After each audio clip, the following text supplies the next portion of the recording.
Back when nothing truly mattered and we hadn't had a clue. We fell in to play the game. Nothing would ever be the same. There were times when there was laughter. There were times when there was joy. But they took it all away for the pleasure in our pain. Welcome to our whole new world. Shine a light on everything. Please don't be scared for what we know. Welcome to our whole new world. All that I tried to hide away from the scars we made. This is your chance to understand we did not design this plan that was built for you. There's nothing you can do. This is my warning, this is your sign that you can't go running high. We will fight for you.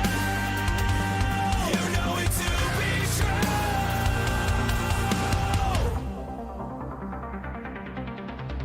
Welcome to our whole new world. Shine a light on everything.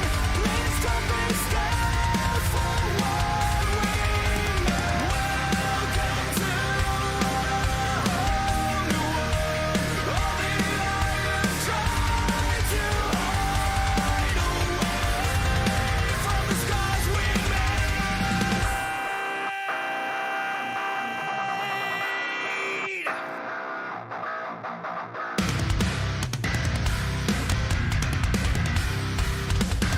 From the scars we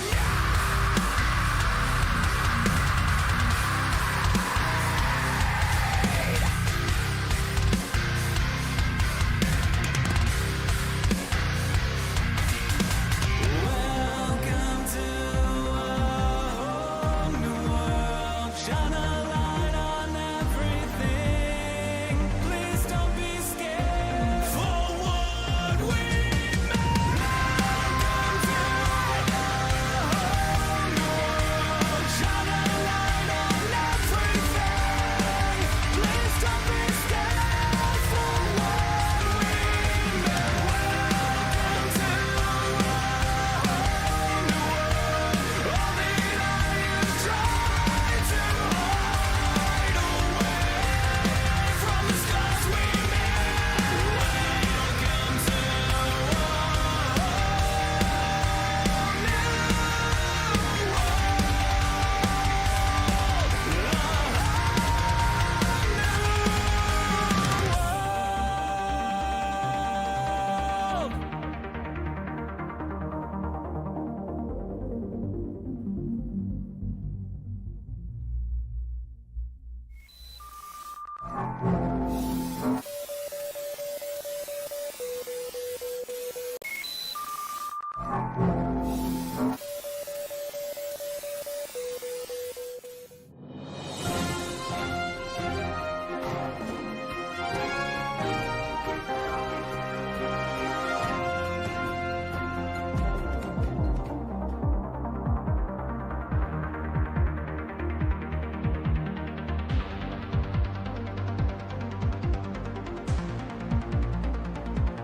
Back when nothing truly mattered and we hadn't had a clue. We fell in to play the game. Nothing would ever be the same. There were times when there was laughter. There were times when there was joy.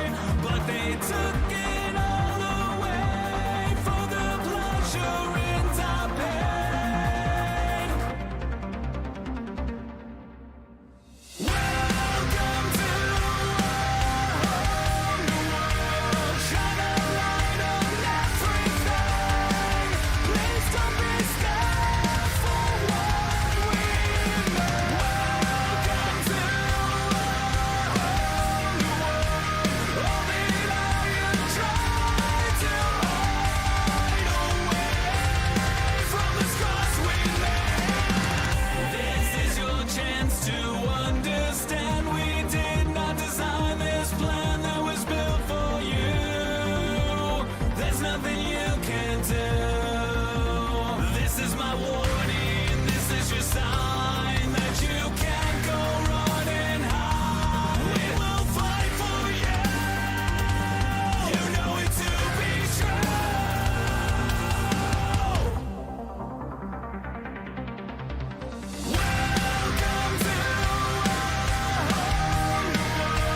Back when nothing truly mattered and we hadn't had a clue. We fell in to play the game. Nothing would ever be the same. There were times when there was laughter. There were times when there was joy.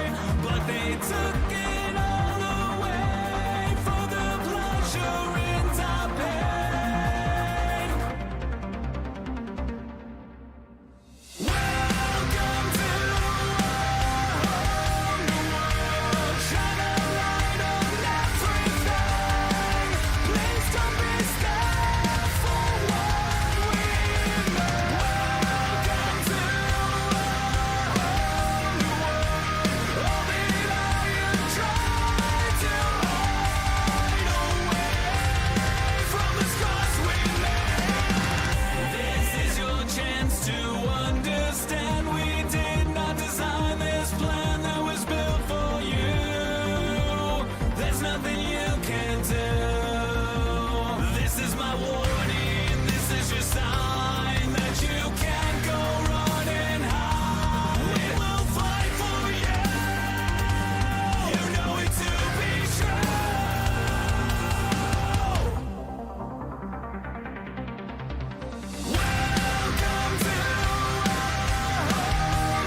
Tires screaming louder through the range. Fuel burns in the glow of the pixel blaze. The rubber is rolling with a fist clenched tight. Your TV lights up the endless night. Fight to fight, we live the speed. No TV feeds our endless need. Heartbeats pound and engines cry. Best broadcast under the virtual sky. Turn the wheel, feel the breakneck roll. Sim racers tearing through the thunder soul. Gear shifts crack like a lightning storm. Digital warriors breaking the norm. Turn the wheel, feel the breakneck roll. Sim racers tearing through the thunder soul.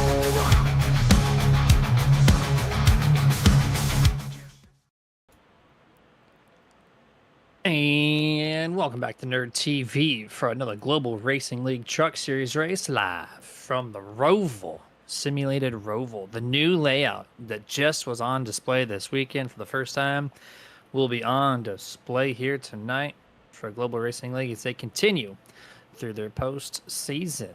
Weather on the track as we get the countdown to green presented by Icon Apparel Company underway. The weather's looking pretty darn good, I would say.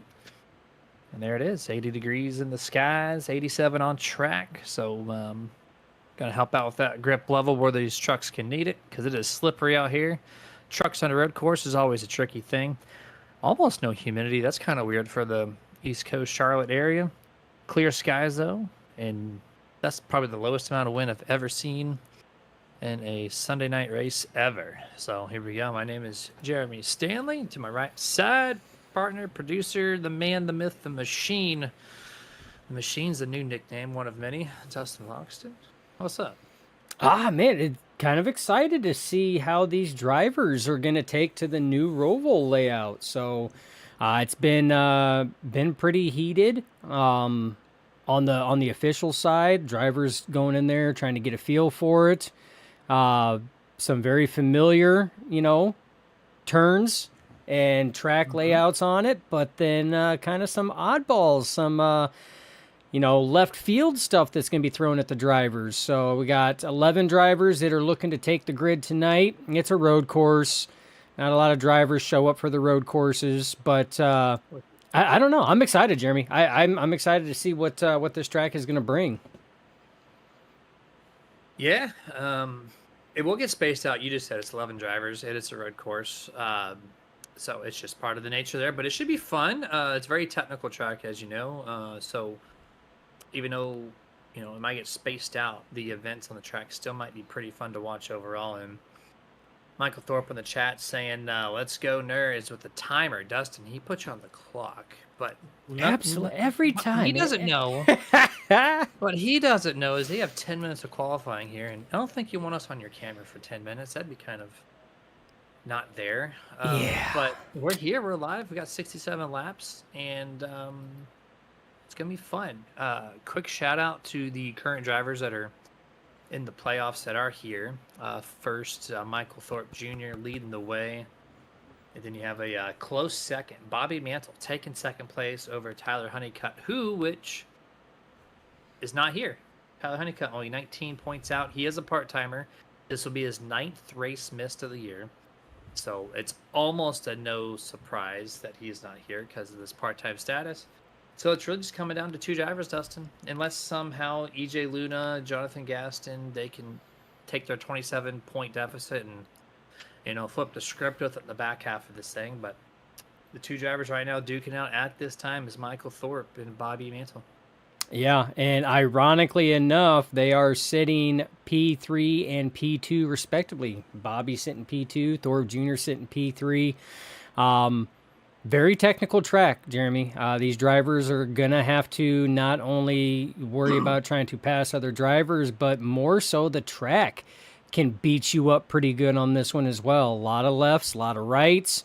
Some very tricky corners, that very sharp hairpin. I have a feeling that is going to be a coffin corner tonight, especially if there's very close racing. Break points are going to be different. One driver, a certain driver may start braking and trans braking sooner than somebody else, especially coming into some of these new corner configurations, Jeremy. I could see it definitely playing hectic on some of them. Yeah, I think the total turn count is 17, 16, somewhere in that ballpark. I have to get the math right on that one. So we'll see it here as we go live in the race. We'll kind of walk you through what's new and what's old about the configuration. If you're not current with this weekend's NASCAR event, as they just ran the Roval, just completed it a little over an hour ago, as SVG won his 5th consecutive road course, one shy of Jeff Gordon from the all-time there. But that's a conversation for next year as he goes for number 6 in a row on that end. And we got 10 seconds left in qualifying. It's all said and done. Whoever's posting time is it. Austin McGill, blue spoiler from Full Throttle. Doesn't surprise us anymore, right, Dustin, to see the blue spoilers 1 and 3. Not at all. Even at a road course, right? It's just absurd. And before we go with the green flag and anything, huge shout out to Jonathan Gaston, the only driver, Dustin, to start all 27 races now as of tonight. Dedication, man. Dedication. And it's shown. He's not the fastest driver each week in and week out, but he's P4 in the points because he's here every week. Yeah, and that's what it takes. Being here, consistency is not only in finishes, but it's also in participation. I mean, and it goes a long way. Absolutely. And here we go. We're going to count down the starting lineup here, and then thank a couple sponsors, and then we'll kick it off for 67 laps here at the Roval. So here's your starting lineup. Austin McGill and Bobby Mantle share row 1. Row 2, Michael Thorpe Jr. and Don Blazier. Row 3, EJ Luna, Dustin Franklin. Row 4, Jonathan Gaston, Danny White. Row 5, Jeffrey Weimer, Matthew Escalera, and then the lone summon driver in row 6, Chuck Cobb, the caboose, in truck number 81. 11 drivers, 67 laps, halfway into the playoffs. I guess it's not really a playoff. I guess we just call it postseason because they don't do the 3-3-1. Nope, they just send 10 straight races through, which I kind of prefer that method if you're going to have a postseason. I think that's less gimmicky, and I think Dustin would agree with me on that. 110 freaking %. It's just, I like showcasing the best drivers. Don't do it at like a 3-3-1. I vouch for it, Dustin. I really do. But all in all, it's really gimmicky. So, but there's a rumor. There's a rumor next season or the season after, NASCAR is in serious conversation about either overhauling the system or removing the playoffs and bringing it back to a solid 36 race season. That is not just a fun rumor. That is a serious conversation rumor. So, thank God. It It might happen. My thing is the 10 races at the end of the season should not hold more merit than the other 26 races leading up to that. Consistency, the longevity of it, to me, that is something else. This is a system that's needed to be overhauled for a while. I'm glad NASCAR is finally listening to drivers, fans, sponsors, stakeholders alike. It's awesome. Now, if they would just do it with their crappy Gen 7s, we would be making some headway. The only rebuttal I have to that, Dustin, talk to the New England Patriots versus the New York Giants, where the almost 500 team, I think they were 8-8 postseason Giants versus the undefeated Patriots, and who won the Super Bowl off one game? The Giants came out on top of that game, knocking down the undefeated team. But that's part of the postseason. This isn't football. This is racing. Dustin said the playing field's different because we're on a racetrack and not a football field. That's right. I understand. Not every football field's the same except for the turf. It could be grass, could be artificial, it could have a dome, it could be outside. But each racetrack is 110% different. I said we're going to think of sponsors, so we're going to do that real quick. IconApparelCompany.com is your place to go to hook up your esports team or your real life team with one of the best jerseys you can wear. I actually put mine on tonight. I don't know if you caught that. That was a little Easter egg for y'all. I did. Man, look at that Easter egg. I put it on. I made sure I remembered to do that. But iconapparelcompany.com. It's super comfortable, lightweight, and the color is just phenomenal. This green on this thing. I don't know if the camera picks up. The green is so vibrant. Full color dye. Love to see it. And it doesn't bleed when you wash it. So I've washed this thing probably 50 times at this point, and Sublimation at its bright. finest. It's brighter the green flag that's currently on display as Austin Miguel shuffles. Oh, we got a wreck. Caution. Should be out. Or not. Maybe. Maybe. No caution. Don Blazier got shafted. All right, they're on the start of that thing. We'll have to see if we can get that on a near TV rewind replay. But don't think they're going to do full course cautions on this one. It's a road course, so it's just local yellows only. But that restart looked like contact. Yeah. Well, so here's the thing. We back that up. I mean, EJ has to make that cut. He's already down there. I mean, the 11 is pinching the 24 pretty good there because you have that turtle on the inside. So EJ can't hit that or he's going to do damage. And that was just a bad stack up. Yeah, there was a little bit of a pinch there. The 11 tried to really straighten out that kink, which obviously that gives you the best speed when you can straighten out your corner entrance, center, and exit. But that came at a price, and EJ's truck just happened to be there. And if he went any further, he was going to ramp the turtles there on the inside, the left side of the truck. So, but yeah, we say green to locals, yellows only. No full course to the iRacing official coding. However, admins have discretion to throw a manual full course yellow if they deem fit. And Dustin, since they saw that and did not throw it, I'm going to assume they're going to keep that thing nice and tucked away. Yeah, and usually, I mean, and this is just going based off of, Global in the past. We've been calling, races and in shows for Global now for this is the second full season. Oh my and that looks God. like Don Blazier again. Dustin, Michael Thorpe Jr., we need to go back to that. Turn 1. Heartburn turn. That always be forever the turn there. What a hell of a save is. We got replay here of Blazier still 0 for 2. Entering that corner. Not having a good time right there. And then we had a little whoopsie daisies from the 34. This was a little bit, it was in turn 1. It was a little bit before this, but he's still sliding. Loose, man. Yeah. So this was after that happened. He is just not in a comfortable place. Look at him go. This is not live. This is a replay. This was after that turn 1 incident, and look at how much of a handful he has. Oh my. Wow. He's gonna eat up the whole replay feed. We're not gonna have any more replays to show you after this one.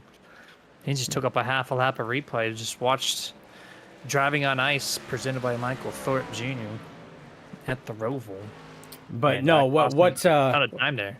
Yeah, what I was saying was in the past, usually Global Racing League, within the first couple laps, they will throw a yellow to close things up if there is a wreck that's pretty much big enough that it literally just brings a stop to the racing. Everything is, just coming to a stop. After that, everything's up for fair game at that point in time. Is now you've seen it right there as we were watching a battle between Gaston and Luna. You've seen Bobby Mantle was slow and spinning on the track as well. We're going to go back and see what happened. He was running P2 as they come through that last kink there, coming to the start-finish line, and the turtle got him. Upset it, and then contact from the 34. So front nose contact on Thorpe Jr., and off and around goes Bobby Mantle. These trucks, man, no grip. They're so lightweight in the rear compared to the Cup car and Xfinity. And then you got them, trying to mash down 700 horsepower off a hairpin corner, and things just don't grip up. Even the fresh tires, couple laps in, the tire heat's probably built up to where it should be. Optimal pressures is what they would say. And they're still dusting. They are searching for everything. And then it's still just not there, except for the Truck 99, of course, who is just putting on a tear so far in these early laps. Yeah, and, we had talked about it right now between Full Throttle Motorsports. 5 wins for Michael Thorpe Jr. Win number 6 for the 99, and he's looking to try to extend. We talked to him last week, Jeremy, and he said he's looking to try to put as many ticks in that column as he possibly can before season end. Off to a great start. Michael Thorpe Jr., good rebound from that entire lap of driving on ice. Literally and metaphorically at that. But look at Dustin Franklin, Jeremy, a name we hadn't called or anything else. Some of these drivers, we don't know what their prowess is on road courses. But Dustin Franklin solidly in P3 right now, putting some pressure on the 34 of Michael Thorpe Jr. for that second position. Yeah, Thorpe continuing to have grip handling issues, and it's brought in Dustin Franklin up from 6th to 3rd, making some headway, trying to make it +4 positions into P2 if he can get around as we go back in our TV replay. And it looks like Matthew Escalera might be on the docket for the next situation on the track. And yep, right off the curbing off of turn 4, slippity slide, there he goes, and he saves it from any wall contact. But that's going to cost him 10+ seconds on the track. Gets it fired back up, and off he goes. And there is... I thought Dustin was going to make a strong move on the outside and does not do it. It's going to stay behind the 34 this time. Oh, and then got into the turtle there. EJ Luna passes him for P3. And I was about ready to say that's not a bad move because it was going to put them side by side coming into that last kink corner before the start-finish line. And it was definitely a good call to just back it down and go single file through there. The unfortunate thing is Franklin tagged that turtle there that's on that last corner there before the straight before the start finish line. Same one that we seen Bobby Mantle tag as well. So these trucks not liking those turtles. And Jeremy, those things will rock your world. Like they're no joke, these turtles that they have placed in certain areas around this Roval track. Yeah, they got the new 3D curbing from iRacing. These things are tall, they don't lay down flat. Really upsets these things, and obviously they're already struggling for grip, right? Now you're going to jack the truck up, throw the suspension out for a loop, and it just makes it nearly impossible to drive as you get a great aerial coverage from turn 3 oval all the way across to turn 2 oval, going through the bus stop. Love this angle here. Oh, heavy brake there goes Danny White, keeps it away from the 73 of Jeff Weimer. Good call. Good call, Jeremy. We don't see a lot of drivers that will make that call like that. And you and I have had this discussion before numerous times that you have to have so much of your nose on the inside for you to claim that position as yours. And Danny White did not have that, and he did the sportsman thing and backed it down and gave it back to Weimer on that. And that's the kind of racing that you and I know love to see, especially on road courses, because that's where it plays a bigger factor into it. And it's something that we don't see as often, and I wish that we seen more. Yeah. I was watching the 34. Oh, Thorpe. Oh, my gosh. I don't know how he saved it again, Dustin. That thing was cranked heavy to the left, and he saved it somehow as EJ Luna is on the prowl hunting. He's right there, 1-2 truck lengths away from the 34 as we go on board the roof camera facing the back toward the 24. Off into oval number 2, turn 7, now turn 8 on the Roval number of turn counter. And a little damage there to the right, where he must have slapped the wall at some point. Yeah, and I'm thinking that might have been when Bobby Mantle spun out in front of him because he went a little higher to try to get around that, and I think there was some wall contact. But Jeremy, already, and it's not just the same trucks, it's almost every truck that we see. These trucks are struggling at this track, especially under throttle. When they start getting back in the gas like that, it is really going tough. And look at the pressure that EJ Luna's putting on the back of Michael Thorpe Jr. He's there. He wants second place. He is hungry. He wants it. They got 3 seconds behind them before they see the next driver, Dustin Franklin. So these two are just having at it all by themselves. And Dustin, let's actually go on board the 24 here. Let's go roof camera, if you will, because I want to show you the new layout here while we're watching this awesome battle between the 24 and 34. This is the old layout right here, but they would turn right here. But no, they're going to continue straight up to downhill into turn 6, very sweeping. And then this is that really sharp new 90-degree turn 7. just like that. This is where throttle is impossible. You see Michael Thorpe again ice skating out there. So that's the new section. No little left to right again. It's just a nice sweeping right to a sharp left. Yeah, and that's one of the corners that, I mean, we've already seen it a number of times. Oh, heavy braking. Going in, more heavy braking. And Thorpe goes wide on that one there. Wow. But that's what we talked about in the pre-race show. The countdown to green was everybody has different braking points. They have different angles of going in. And that corner you were talking about, Jeremy, that one it's struggle for a lot of drivers because they're, on the previous layouts, they were so used to, being able to, get on the throttle a little bit more. But as sharp as what that corner is, they can't get on the throttle the way that they had in previous seasons. Yeah, it's just so hard in the trucks, especially to just put the throttle down, and they got really sharp 90-degree or 180-degree corners realistically there on turn 7, and then that last little kink there before the start-finish line is the 34 looking to maybe try to get back around EJ Luna, who EJ took advantage of a mistake from the 34. 34 wants that mistake back, and now he's looking on the outside, turn 7. This corner you can enter so many different ways, Dustin. You can do what EJ did on a normal single file lane, which is just enter low, exit low. That's a good defensive line. And then you can do what Michael Thorpe did plus more. You can enter in so wide, enter the corner with an early sharp entrance, and then straighten off that exit a lot. And it still works either way you take it. And this time it looked like Michael wanted to tackle that corner, and good exit there. But this has turned out to be a great battle. Yeah, it really is. And like I said, the line that EJ took into 7 there, I mean, that was probably one of the best ones, because you come out of 6 and he kept it down. He kept it to the left because it was going to be a left-hander going into 7 like that, which is going to force the 34 to go outside, So statistically, the 24 was going to have the preferred line going through that corner. So it's a great way to try to set up a defensive line going through there. As you see, Michael Thorpe Jr. does get back around EJ Luna, but these two still duking it out, Jeremy. Excellent battle here. Now Thorpe needs to figure out how to keep his truck calm. When he's in front of EJ, he doesn't have any reference points, so he's slipping and sliding like he's going to here. But when he gets behind Luna, though, he has the reference point of the 24, so it allows him to drive the track more smoothly. Just Thorpe is struggling with this this track as EJ going to the inside, going to try to make the pass here. Who gets the throttle down better?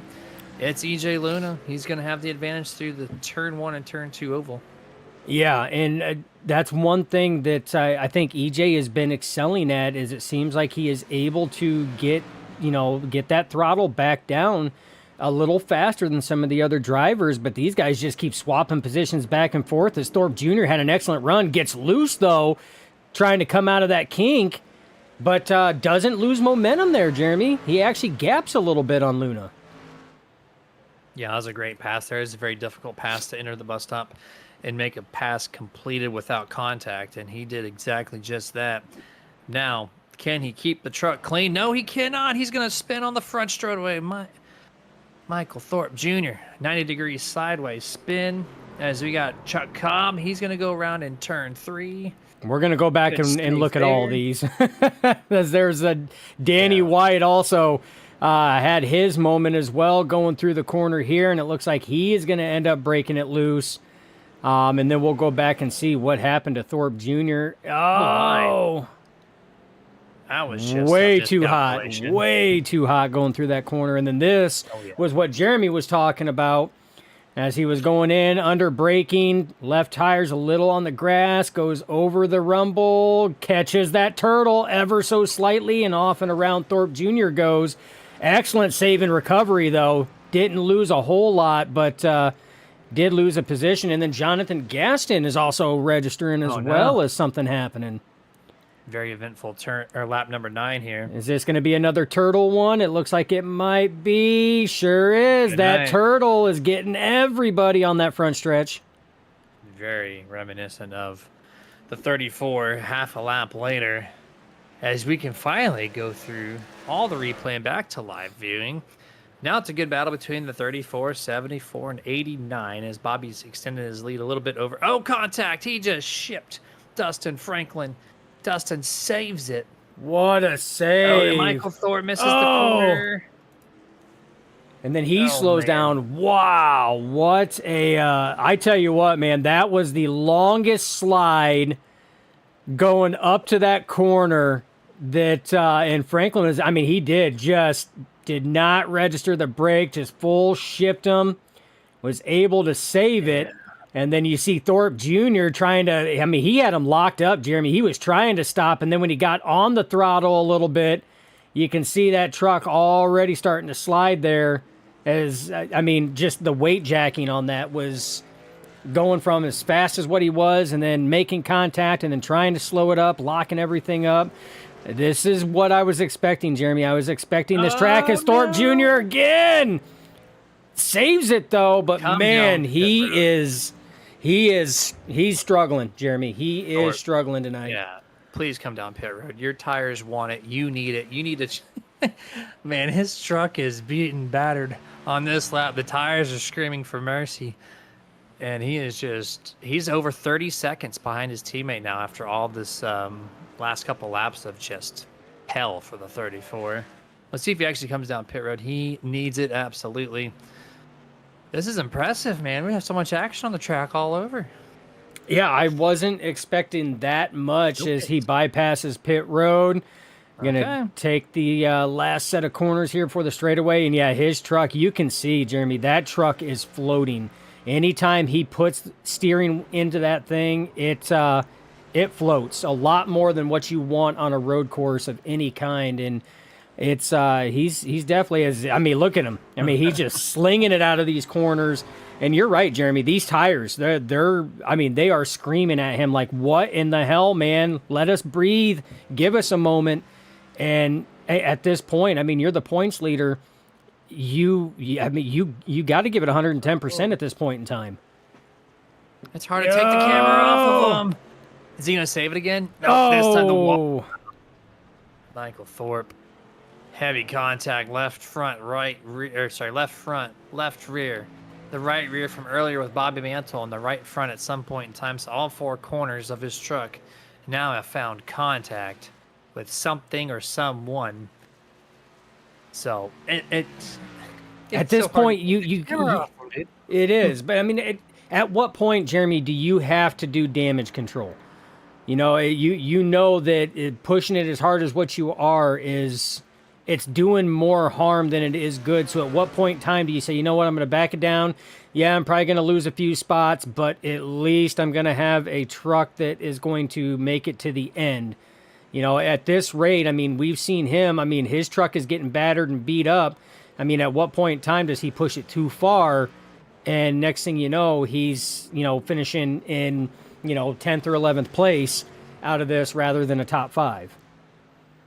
It's a great point there. And we're going to kick it to second and third place. EJ Luna and Bobby Mantle. This battle's been heating up a little bit, keeping it nose to tail for the past couple of laps. 24 seconds behind your race leader, Austin McGill, who's just he's checked out. Planet. He's gone. Yeah, he's playing No Man's Sky with us, and he already time warped out 1,000 light years. And but yeah, Bobby's been closing that gap a little bit on EJ, a little bit here, a little bit there, and it's coming down to a good little battle right now. Yeah, I had Austin McGill's name come up on the crash record, so that's our race leader. So I'm interested to see. And yep, and then Cobb right behind him. The Blue Angels are out in full force, right? Good save, good recovery. Lost a little bit of time, but yeah, it looks like Jeff Weimer having some struggles as well. He's coming up on the crash tracker. And see what happens, and it looks like he's gonna go into the corner here. Oh yeah, to the flat. Yep. Oh man. Was that a downshift too strong? That almost his rear tires kicked out, locked up. That almost looked like that's what it was a downshift. 44, 43. Oh yeah. Yep. That was a downshift too soon there because it went from about 36 to about 5,200 RPM, so that's exactly what happened. He did the Austin downshift, McGill the tires again. locked up. Uh-oh. Let's see what happened here. Back-to-back points, or back-to-back laps in the same part of the track. That's what it's looking like, and that's Yep, exactly same what it story. was. Where's Chuck Cobb sliding? Now, that was a little Gymkhana, though. I kind of liked that. That was fun. Right? Oh, and know. it's funny you say that because Chuck Cobb was way. next on the crash tracker. Dead No way. serious. No, no. That wasn't a crash. I guess it was off-road, though. Technically, he went into the paint. Yeah, That is kinda it's funny. these trucks are struggling right now, but these two drivers, Jeremy, as we were going back giving you guys a play-by-play, these guys have been putting on a show right now. They have been, I mean, in sniffing distance of each other's exhaust at this point in time. Here we go. Is there going to be contact? No. Great job there, Bob. I thought he was going to lock it up maybe. Clean with the pass effort. Goes to the inside now. Going to take a look at the inside. Turn one. Not going to have it. EJ throws it in there. Good speed carried into turn two. Very tricky. Very loose there when you get on throttle. 3 and 4 is very sweeping. Turn 3, turn 4. Clean set of corners here. EJ, slight advantage over Bobby that time. Yeah, and it looks like that's where it seems like EJ excels, Jeremy, is right around that turn 2 to turn 6 aspect and all that whole series of corners. That seems like that's where he gets the best, the best runs. He's got the best angles. It's about turn 7 where you just seen them go through there. That seems like that's where he slows down, and that's where Bobby's getting this massive run. Here's that battle for P2 right now, Jeremy. As we're watching this, there was actually an incident, I think a couple laps ago. Don Blazer got loose off of turn 2, slammed the inside wall. Oh, jeez. Oh. Bobby race. hit the left side turtle. EJ Luna hit the right side turtle. Their trucks were bouncing. Almost looked like the Baja 1000 there for a second here in Charlotte. Wild race so far here at the Roval. Action all over the place. Is there going to be contact in this final 2 corners of this lap? Number 15, no. Bobby going to extend. Oh, EJ a little loose. Good save there by the 24. And Dustin, do you have records of the 11 on your SDK crash ticker? I think you should have something from a couple laps ago. Maybe lap 11 or 12. There was a decent incident I wanted to kind of showcase. Yeah, he's parked it since then. So let's see what happens here. Off of this corner, you're going to see him find the inside wall. Oh! Bam! Heavy contact. Oh, Into that the was guardrail, into the huge guardrail. contact. Fender's coming off.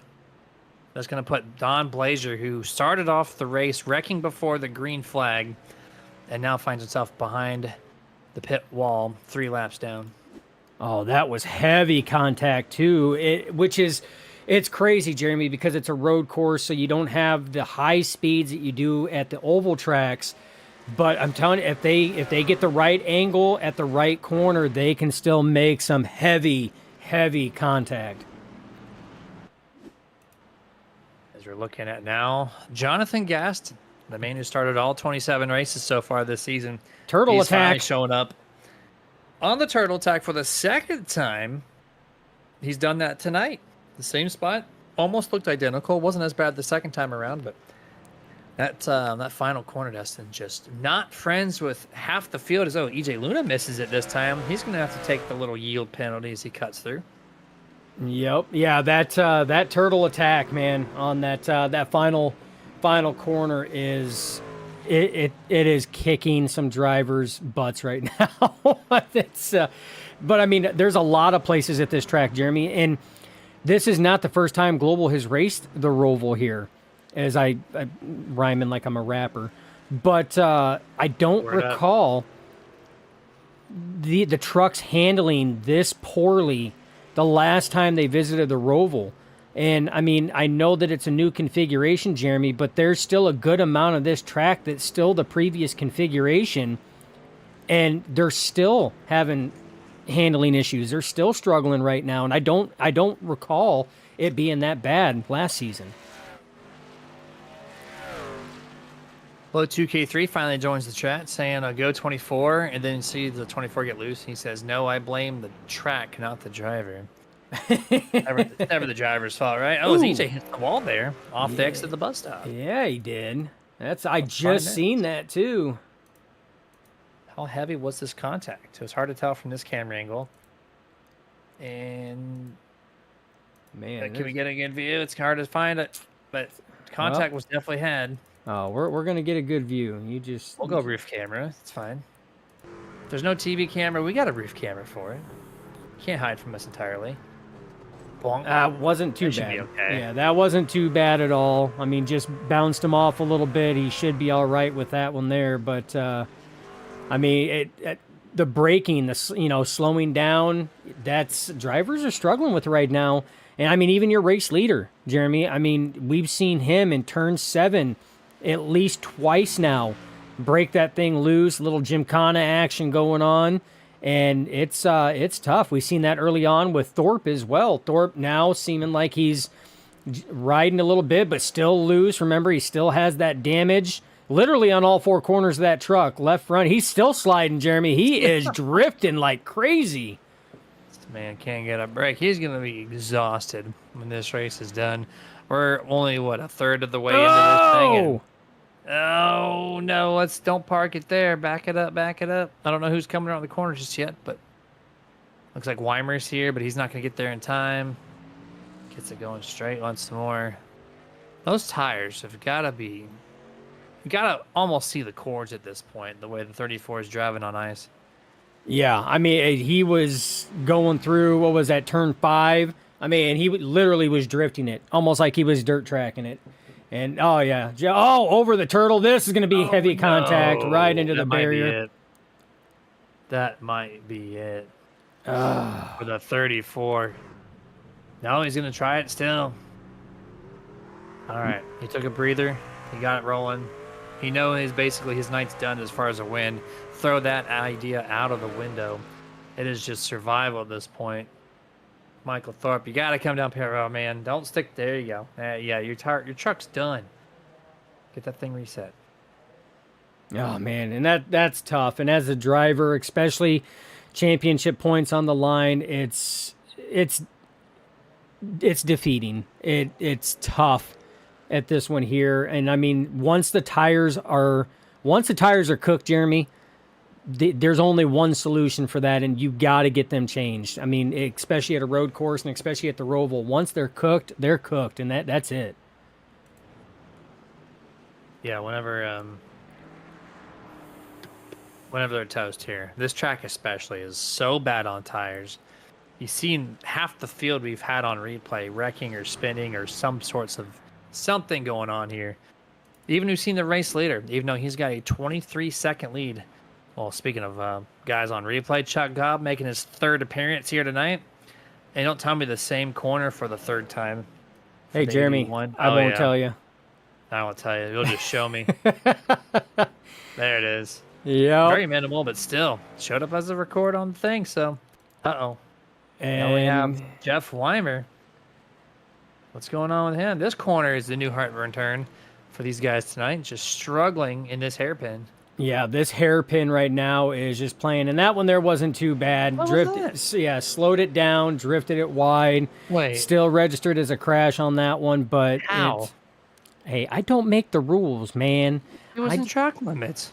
I don't make the rules, man. I didn't code the software, my guy. It's not my software. SDK is sensitive of a snowflake falling out of the sky, man. You touch the thing and it melts. It registering everything in turn 7.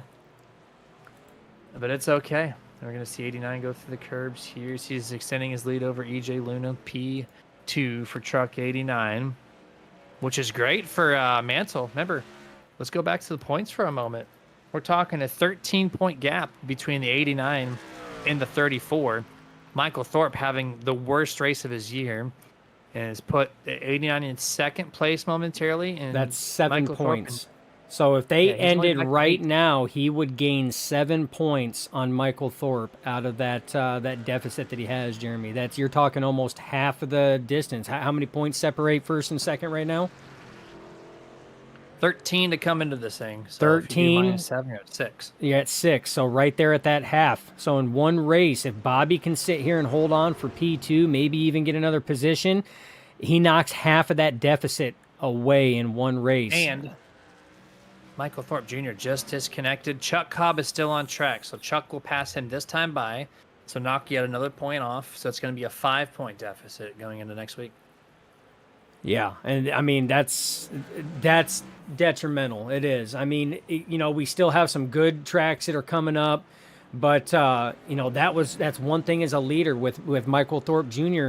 You have that cushion, and then you come to a track like this and just nothing goes right. You could plan it out and nothing went right for Michael Thorpe Jr. tonight, and that cushion that he had is no longer a cushion now.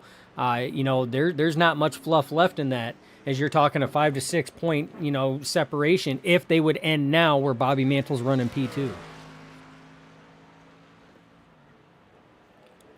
Those are 22 laps into this thing. We're going to take our first picture-in-picture commercial break as we got a little moment of silence on the track, little breathers. So we'll be back here in just a few moments.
Hey, can you do me a favor? I'm really hungry, but I'm trapped in here, and I dropped my last piece of boozy jerky on the floor. I can't reach it. Would you mind grabbing me a bag of the most tender, flavorful booze-infused jerky on the planet? I promise I'll pay you back. I mean, I'd eat my piece, but I can't reach it. Oh, actually, I got it. Oh, it's so good. It's so tender, so flavorful. You should really pick yourself up a bag. But if you do, you can't eat it in here. Now, this is my spot. I own this spot. Boozy Jerky, the original booze-infused beef jerky with a pair. Now available.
full screen here is around lap 26 to 27. Some pit stops have already cycled through. Here is your race leader, the man of a 30-second lead, Austin McGill.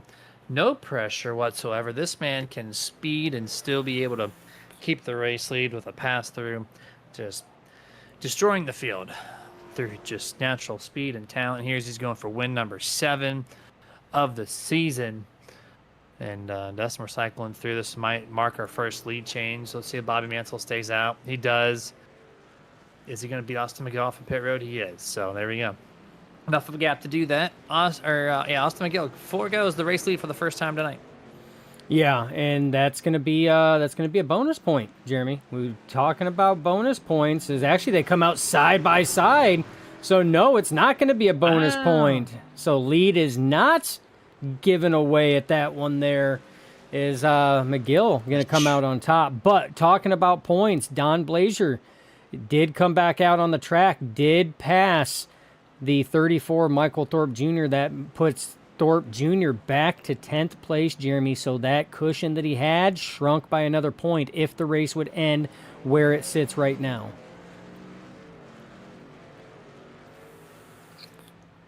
Yeah, this is such a shortcut through here. It's I thought the 99 was still on pit road stationary, but he rolled off and he had that shortcut on the infield portion to merge back up and keep the race lead. So no lead change.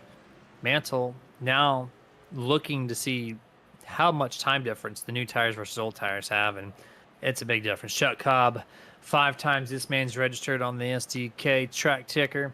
He's now finally on pit road on lap 27. Here comes Bobby Mantle.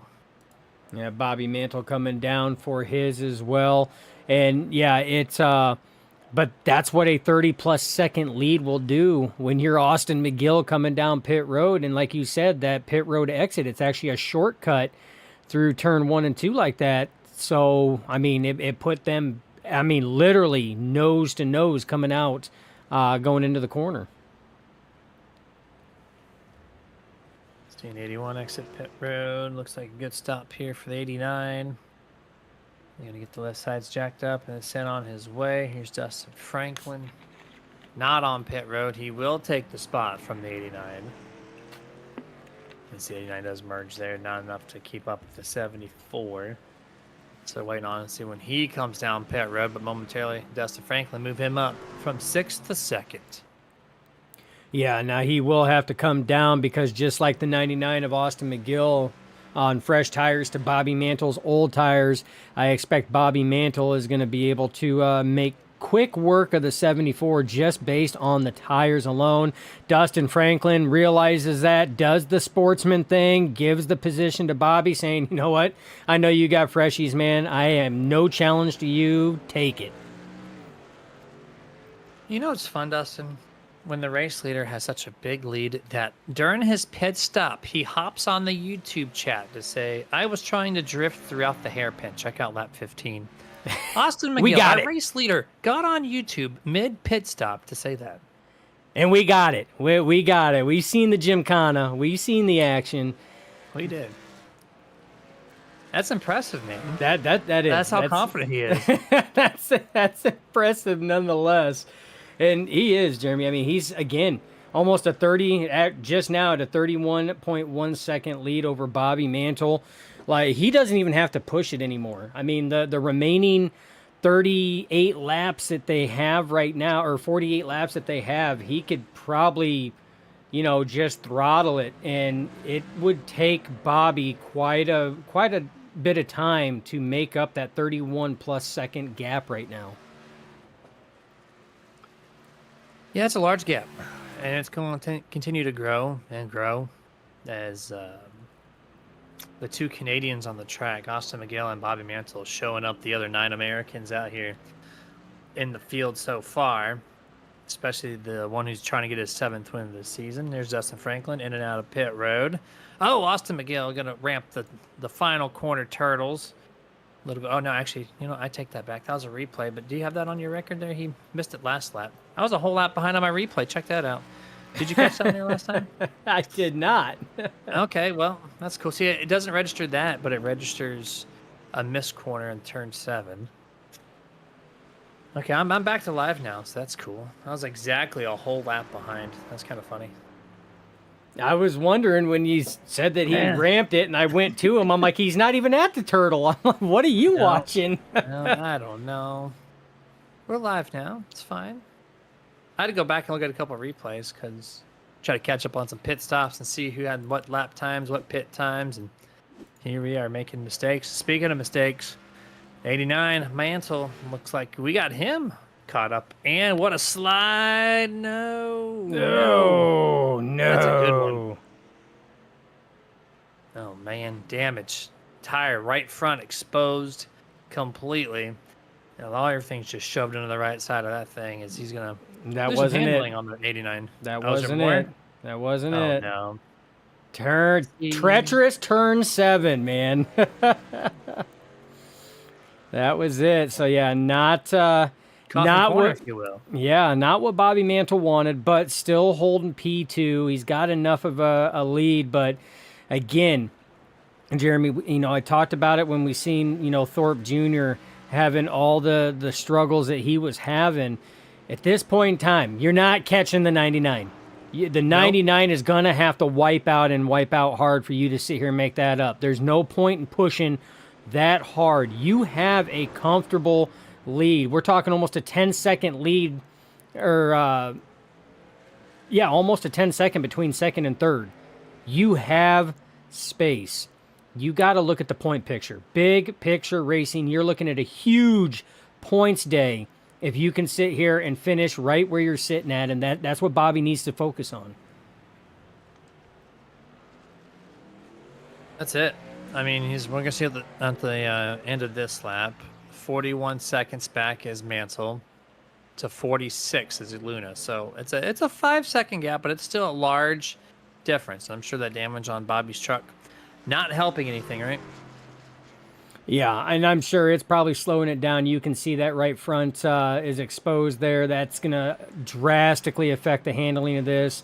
So his speed's going to go down. Even third place, though, is still a huge points day in the championship standings with 4 races left after tonight. So, again, big picture racing. Slow it down a little bit. No more incidents like what happened in that corner. No more damage on the truck. Big picture racing. I think it's a good time to turn up the tunes. We're going to listen to the sound of the trucks go around the Roval here.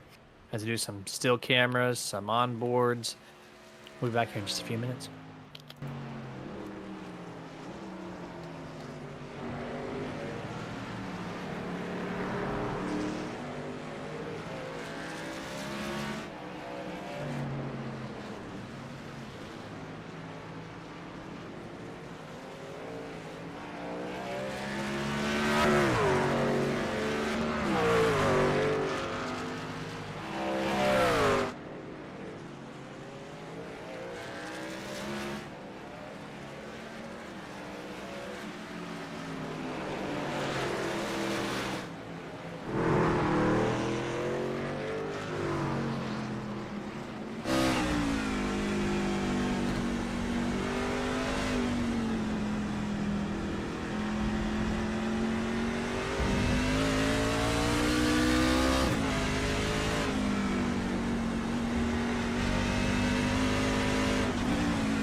That was turn up the tunes there. I got to check out some of the onboard cameras. As the gyro camera hooked up to the helmet camera is a pretty cool view. As Matthew Escalera, for the second time tonight. Oh my gosh, Matthew, what are you doing, my guy? That is the largest cut I've ever seen in that section of the track, ever. And like I said, he was coming in pretty hot. Yeah. And he had the race leader there, his teammate, and he seen the braking, knew he wasn't going to make it, so elected to just cut the course.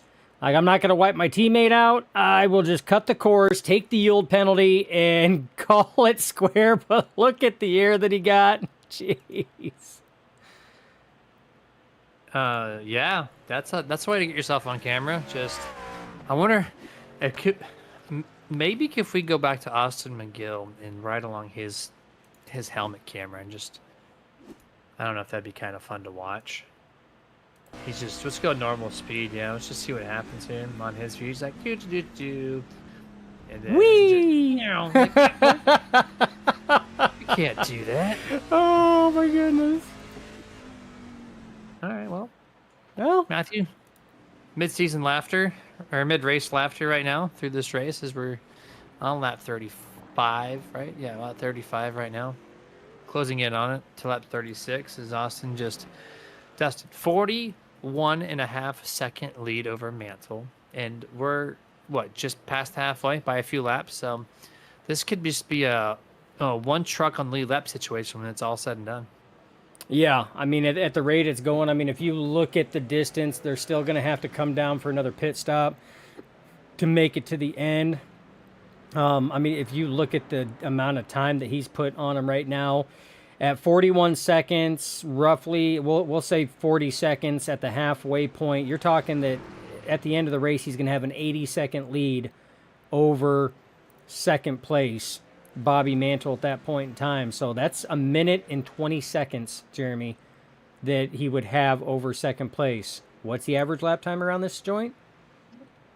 Qualifying was 1 minute and 22. You're probably averaging 1 minute 23 and some change. So pretty close. Yeah, it'll just be one of those SVG versus the rest of the field kind of days for Austin McGill here. He's only registered twice on the incident ticker, and one was for something not really a thing, and then one was for his Gymkhana on lap 15 that he wanted to tell us on his pit stop on YouTube. So this man's just doing things differently here. You're looking at 89 Bobby Mantle, now the 24 EJ Luna. That's second and third. About an 8-second difference between these two drivers right now. Yeah, and I was wanting to know, what the damage on the 89, if it was going to slow him down. And Jeremy, it does not look like it's slowing him down at all. He's still maintaining that gap between himself and Luna. So, I mean, he's still sitting comfortable right now. But, again, it's that big picture racing. Don't overdrive the truck. Make it to the end, because he's sitting, again, if it finishes where he's at right now, he's sitting on a huge points day. It's fantastic here as we're looking at the 72. Jonathan Gaston just easily allows Mantle to go around here into the oval side turn 3 of things. As we're closing on that lap 37 there. Matthew Escalera for the third time. No, Welcome back. I wanted to go on gyro cam just to Just show have you some how. fun with it. Yeah, just to show you how. All right.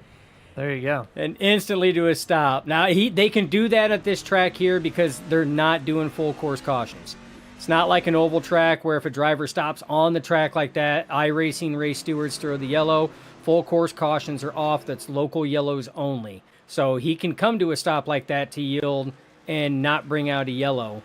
Don't try that at any other track that these guys run besides a road course, because you're probably going to have some drivers not happy, and you're probably going to have some admins that are thoroughly not happy. Right. Absolutely not. As we're closing on lap 37 here. There's Dustin Franklin, driver of the 74. Again, great run by this guy. Up 2 spots from 6th to 4th from his qualifying efforts here about an hour ago.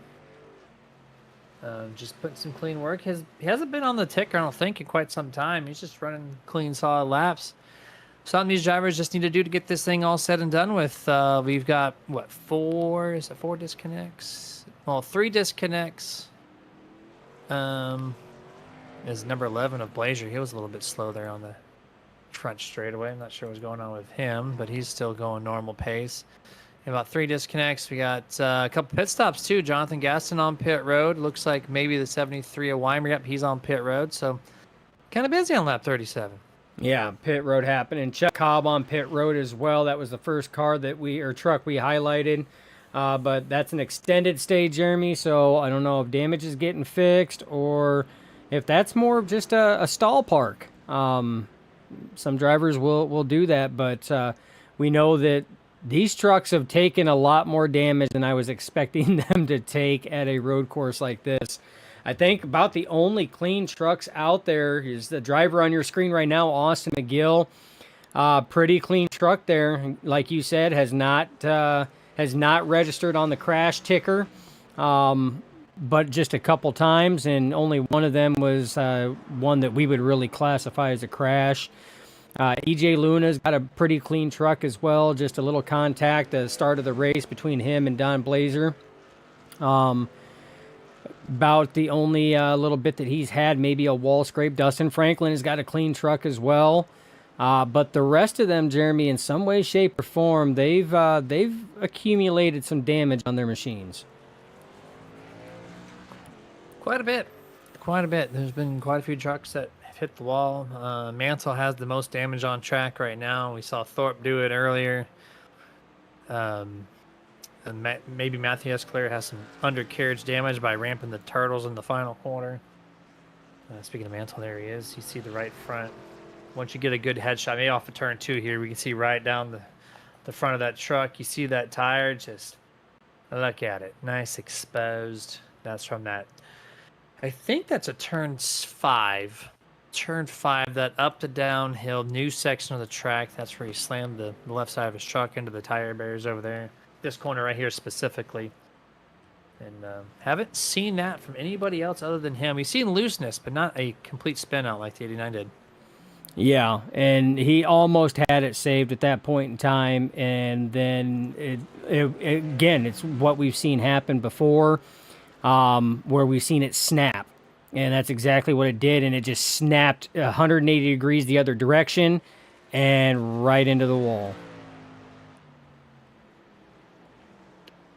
So we're on lap 40 now, the scheduled 67, so that's going to be 27 to go as we get to the line, and Bobby Mansell, position number 2. No, this is a replay of earlier. Before. Okay, Yep. I'm about to say, no, not again, not a repeat.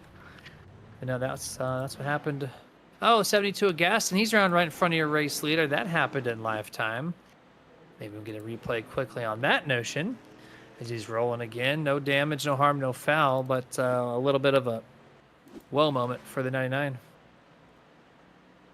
Yeah, came into the corner there. I mean, doesn't look bad, but that treacherous turn 7, getting on the brakes, and off and around it goes right in front of your race leader, Austin McGill. Good heads up, cranks it, sees the gap, and shoots it right on by. Good recovery by the 72 to get it rolling again.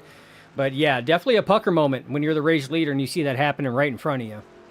Yep, that's the last thing you want to see and have to avoid is that kind of situation literally right there. So still going good there. Just scrubbed out a couple laps off them tires. Lap 41 now underway, so 27 laps to go in this race. A couple guys have found their way down pit road. The race leaders, however, have not.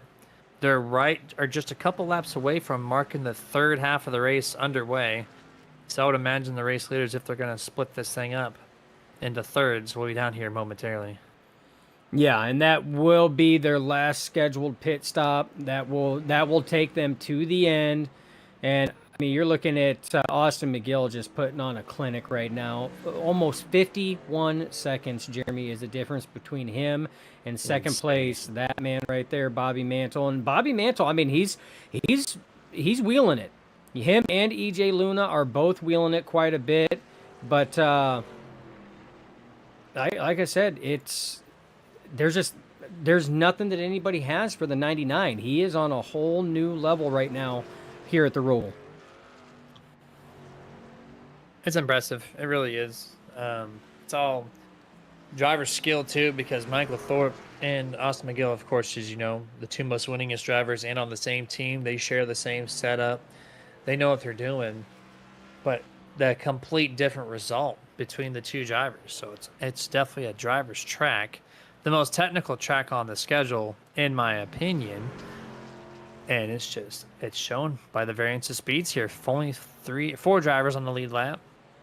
2 drivers only 1 lap down. Then you have Jonathan Gaston 2 laps down. Blazer, who's 6 laps down, and then the 3 disconnects. So, just this track's so difficult. Well, and if you recall, Jeremy, last week we asked the drivers, especially when we come to a track that we know is going to be challenging, that is one of those driver select tracks, like it's a driver's track. You as a driver either like it or you don't. And we asked all 3 of the individuals that were in the Nerd TV podium last week their thoughts at the Roval for this race tonight. And the 99 of McGill stated that he is very comfortable at this track. And not verbatim, but it was along those words, that he is very comfortable at these tracks. He's pulled a lot of laps here, but did say that he was going to have to pull some practice throughout the week in officials to get the new layout kind of committed to memory for tonight's race. But definitely a lot of confidence coming in tonight's race. And Jeremy, it's showing. I mean, you're talking 52-second gap difference right now. I would say that he was not lying, that this is definitely a driver's pick track for him. Yep, no lies detected for the 99 here. Lap 43 underway, 25 laps to go before this thing is done. So if it does serve correct, the 99 should be coming down pit road either this lap, next lap, or the following lap. Just split this race right into thirds, as he is just continuing to pull away from his Canadian counterpart there. Man, it's a little loose there. It touches the AstroTurf or grass, whatever it is down there. I think it's grass. And thankfully kept it going straight. That would have been a change up, right, if he would have spun out? Oh, yeah. I mean, he's got, 54 seconds now, 55. He's got the gap. I mean, he could sit here and loop it and get it back going and probably lose about 15 seconds on your average and still be good. But we haven't seen very many mistakes out of the 99, and that was one of the rare ones where, he got those right side tires a little further off the track than expected. And it's like you said, it's nearing the end of his run right now as he is getting ready to put your 4th place driver, Dustin Franklin, a lap down, Jeremy. Wow. Going to leave 3 trucks, counting himself on the lead lap. Did you see the speed difference on those final 2 little corners between the 74 and the 99? That was stupid impressive how much extra speed Austin's able to grip, carry, and keep the momentum off the corner compared to almost every single other driver out here in the field. It was clearly on showcase right there. Lap 44 currently underway, 24 to go. Pulls out a large distance between himself and 4th place now. In about probably 3 or 4 laps, Bobby Mantle will also be over 1 minute a lap down, or not a lap down, but 1 minute behind the race leader. 1 whole minute from 2nd place to 1st. That is just crazy, the amount of difference. But we are expecting the 99 to hit pit road at some point in time. Again, for scheduled final pit stops, Jeremy. And I would expect the 90 or the 89 of Bobby Mantle to be following suit that lap or the lap after. If I was Bobby, at a minute difference right now between you and 1st place, I would pit on whatever lap he pits on, because you're not going to get around to lead a lap in that amount of time. I mean, Austin McGill had a 32-second lead during the first pit stop, and Bobby stayed out and still was not able to complete the pass and come all the way around to lead a lap. So at this point in time, when the 99 pits, if I'm Mantle or Luna, I'm pitting on that lap too. Yeah, you might as well. Staying out's not going to do any well. Shortcutting's not going to do any well at this point. There's too much of a difference between every single driver out here. So run your race and finish this thing out the way you can. And that's it. I don't see any positions changing unless there's a wreck. There's just way too much gappage. Let's set up the, I know there's not too many drivers, but why not? iRacing, iFlag track map. Can't. There's a No, track map. there's no map. It's because it's the new layout, Jeremy. So the Oh, the new software has not been layout. updated. Oh, no. Okay. You didn't Hey, notice that SDK, on the I gotta- yeah. You didn't notice that on the race info. There was No. no overhead track because this layout is Oh, no. is so new that the layout has not been updated on the software yet.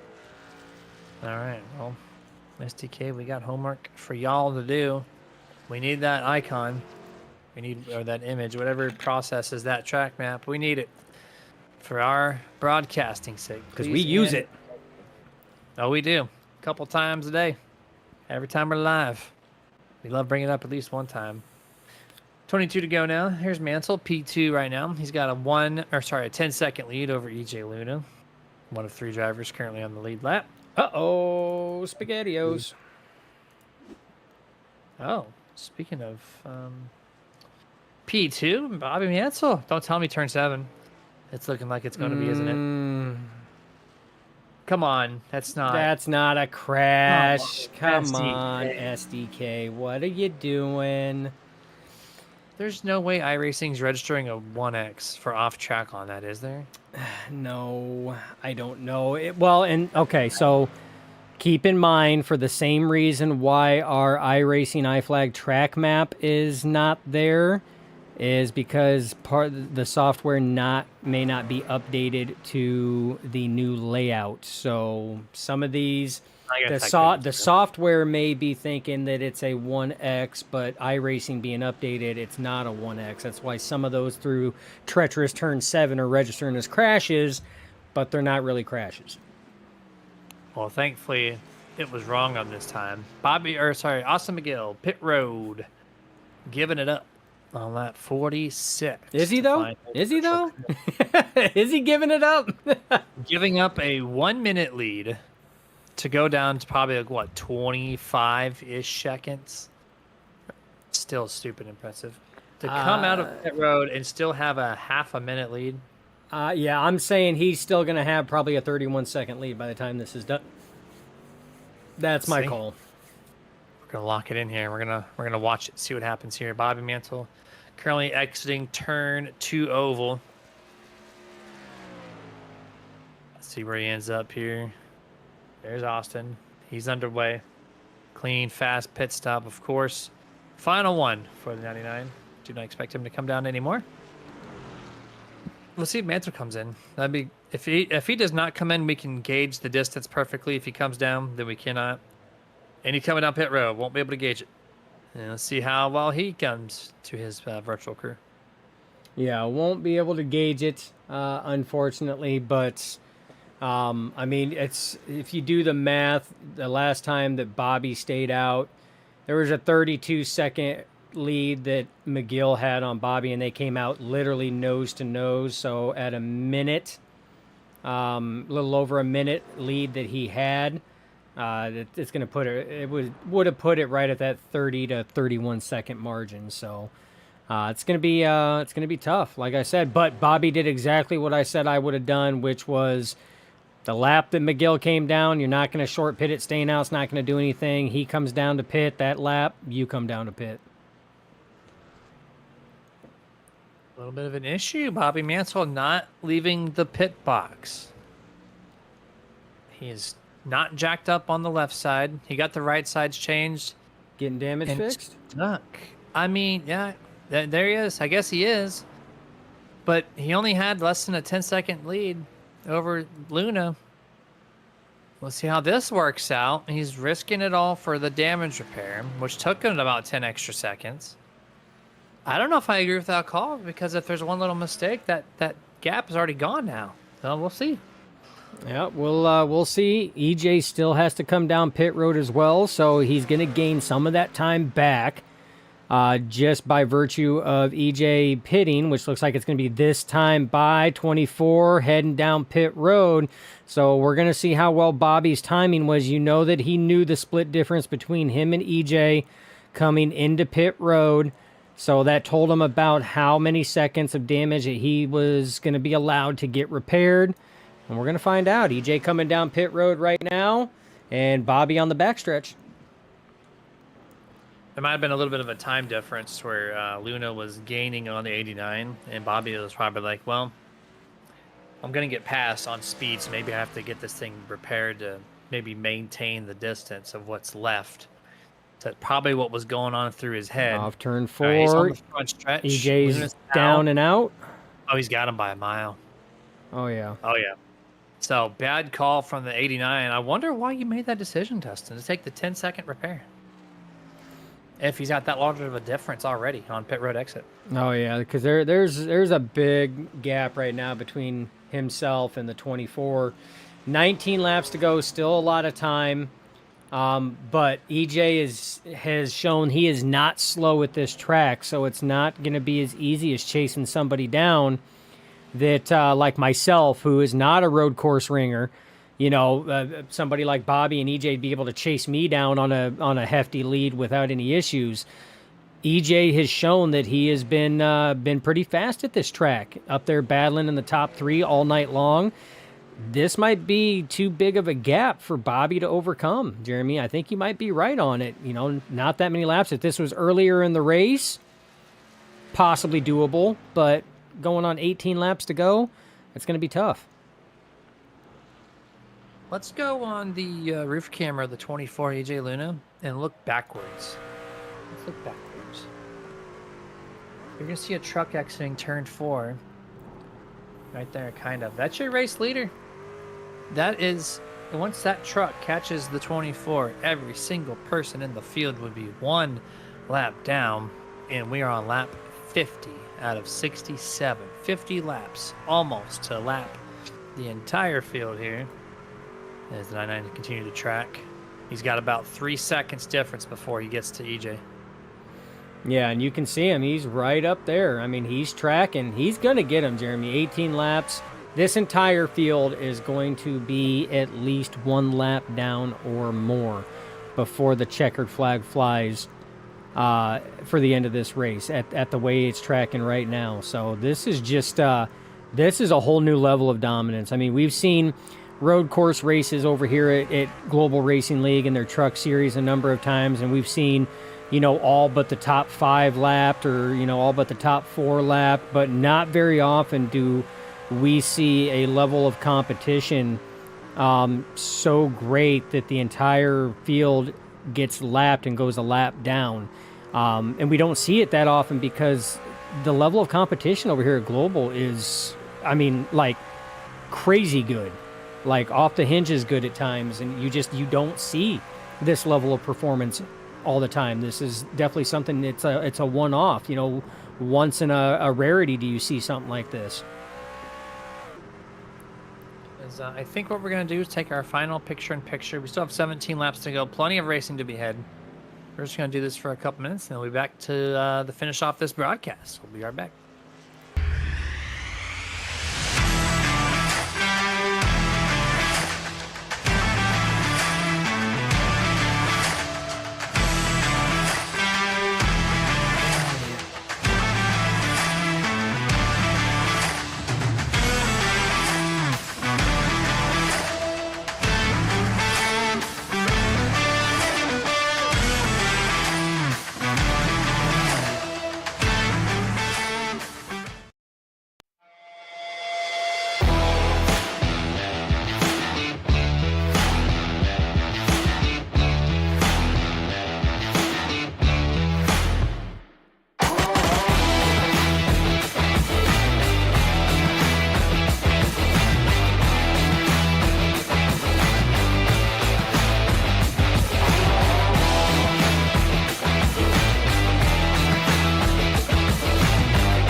Can you do me a favor?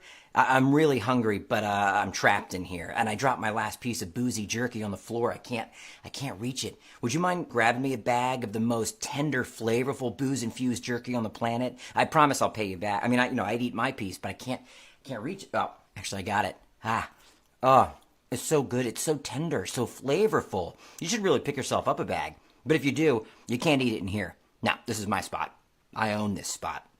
Boozy Jerky, the original booze-infused beef jerky with a pair. Now available.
And back full screen here as we're watching the 99 and 24 in real time, duking it out. EJ Luna not giving it up for pride. EJ Luna's out here racing the past couple laps.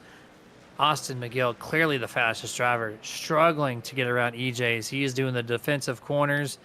Austin McGill is backing it down just a little bit here to maybe reset or just say, hey, maybe this isn't worth it. Maybe we'll just follow. We'll figure that out. We have still 13 laps to go, 14 laps to go, right around there. Got some new graphics we're going to display here in the final goings of this race. We got a little preview, if you will, of our 2026 UI overhaul for race broadcast on Nerd TV. So stay tuned for that. We're having some fun with it while we can as we're bringing this thing down to a close. 13 laps to go at the line as we're looking at Austin McGill here. He's getting closer and closer, so I don't think he's not done trying to make this pass. But EJ, I'm having fun watching him do this. He's putting on the great defense. Oh, Austin McGill just so good through the turtles right there. My gosh, I commented on that earlier when he passed. I think it was the 74 for Franklin whenever he did that to him on the front stretch. About 15 to 20 laps to go, roughly. And he's still, even though he got him side by side, EJ Luna still keeping Austin McGill at bay here. We appreciate y'all a little bit there. Still viewing this race. 8 current viewers at this time. Ron Harrington, welcome to Nerd TV, man, on the YouTube side. Following us on the chats. Been a long time since we've heard from you on the chat side, so welcome aboard here. As we got our race telemetry going right there. Up through the gears. You see the miles per hour right above the name and number. Testing out these graphics. You see 12 laps to go in the upper right-hand corner of your screen now. Now, You see not the lap everything, and count. yes, Ron, we are testing new graphics right now, giving you guys a little bit of a sneak peek, and we'll end up switching it back to the current graphics, but giving you guys a little bit of a sneak peek at what we're kind of working on behind the scenes, trying to do a little bit more. But it's not fully done yet. The overlay that we're working on is also not entirely done within OBS, but finally a little bit of a battle here going on right now. Is the 99 going to be able to complete it as they come off the corner? Still side by side, man. Luna does not want to give it up. He wants to finish on the lead lap, and he is trying. Still side by side. What a love this. race. EJ Luna, he's only racing for pride. That is it. This is not for position. This is for a lap down or not. Oh, and the 99 is going to use the 24 up to make the pass happen. And sometimes you have to do that at a road course when you can't make the pass. You know your truck's faster. And if you do that for 5 laps consecutive, you get a little tired of it. And he just gave him a little nudge to the right front of the 24. And that is finally all she wrote. The whole field. 1 lap down. 1 lap down, like you said, Jeremy. All for pride. All for pride. You know what? I dig that 100%. It was clean racing. It was good racing, and not something that we've seen much tonight. I mean, we haven't. Everything's been so spaced out. I mean, the entire field is a lap down. So, even though that wasn't for position, it was for the 24 to try to stay on the lead lap, and it was some hard racing, something we haven't seen in probably 35 plus laps. Yeah, between 2 drivers like that, nose to tail, doing battle. Yeah, it's been half a race ago since we saw that, and I loved it. That was great. EJ Luna doing everything, and the final 2 corners, Dustin, right before the start finish line. That part of the track is owned by Austin McGill. Everybody else is trying to figure out how he's doing it so cleanly every single lap. But the rest of the track, though, the 24 isn't too far off Austin, as we're looking at 3rd place truck, Bobby Mantle, who not completely out of the picture. He's, about 6-ish seconds back behind, I think, around EJ Luna. So, I mean, if there's still a mistake to be had, he's going to be there. Yeah, and I mean, at the end of the day, if you're Bobby Mantle, at the end of the day, you still know that it's a solid points race right now. I mean, Michael Thorpe Jr. Took the truck behind the virtual wall. 10th place is where his finishing spot will be at. Still a solid day. You're talking 7-point difference gain there that Bobby is going to, have, and he's going to knock 7 points off of that 13-point deficit that Thorpe Jr. had. So at the end of the day, it's still a solid points gain. That's what you have to keep in mind with 4 races left. 4 races left, 9 laps to go in this one in particular that we're watching here. And we can go over the schedule, I suppose. Let me pull up the schedule here. I accidentally closed it a little bit ago. There it is. Okay. So after tonight, there's no off weeks. We're just going straight through it to the end. Chicagoland next week. Talladega, Martinsville, and Phoenix. So you got your mile and a half, your super speedway, your short track, and your in between. Dustin mentioned that last week, and just get a little refresh on that. What a fantastic schedule to end the 10-week stretch of the playoffs, which I love it. I love having these 10 races in a row. And it doesn't matter, Dustin. Look, they did like the in NASCAR, right? The actual 3-3-3-1 to keep these points buttoned up, right? Well, little do they know, Global Racing League, they have 10 straight races, and we're heading into 4 races left with what, a 5-point deficit between your 2 leaders. So take that, playoff system. Absolutely. As we've seen Chuck Cobb go through the grass there, and then Jeff Weimer got loose in that treacherous turn 7.